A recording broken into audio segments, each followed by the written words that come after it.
Hello and welcome.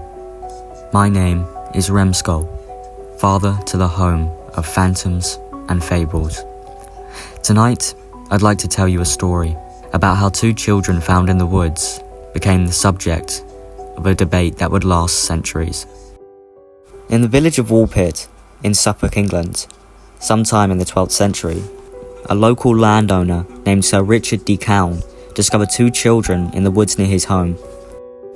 Richard noticed that something was off about these children. They spoke a language he could not understand and refused to eat anything despite looking malnourished. But the main thing that caught Richard's attention is that these children were green. Despite being confused to the point of almost terrified, Richard, being the God-fearing man he was, took the children in and raised them as his own. Richard eventually found something that the children would eat, which funnily enough, was green beans.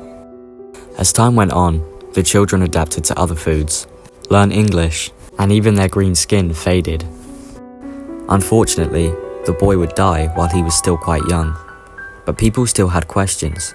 Luckily for them, the girl would live to tell her story.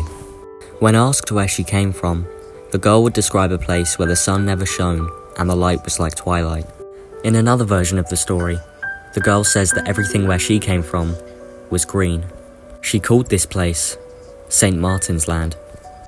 So who were these children and where did they come from? Some say they were aliens, others say they were from an alternate universe. But what's the truth? Well, the theories vary. In 1998, Paul Harris proposed that the children were Flemish immigrants who arrived in eastern England in the early 12th century. The Flemings were later persecuted when Henry II became the king in 1154. Harris proposed that the children's homeland of St. Martin's Land was actually the village of Farnham St. Martin, just north of Bury St. Edmunds. Furthermore, in 1173, Farnham was the site of the Battle of Farnham during the civil war between King Henry II and his son, the young King Henry. Rebel forces led by Robert de Beaumont, 3rd Earl of Leicester, along with a large number of Flemish mercenaries, landed in Suffolk but were defeated by royal forces on the banks of the River Lark. Harris thinks that amidst all the chaos, there was also violence against innocent Flemish immigrants. As a result of this, the children may have fled and ultimately wandered into Woolpit. Disoriented, bewildered, speaking no English, and wearing unfamiliar Flemish clothes, the children would have presented a very strange spectacle to the Woolpit villagers.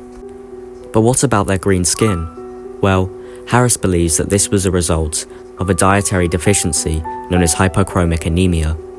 Despite Harris's explanation being the most widely accepted, some people remain unconvinced, suggesting that it's unlikely an educated man such as Richard de Calne would not recognise the Flemish language. The truth of the matter is, unless we find a way to travel back to the past, which most believe is impossible, we will never know the true origins of the Green Children of Woolpit. This has been The Green Children of Woolpit, presented by me, Remskull.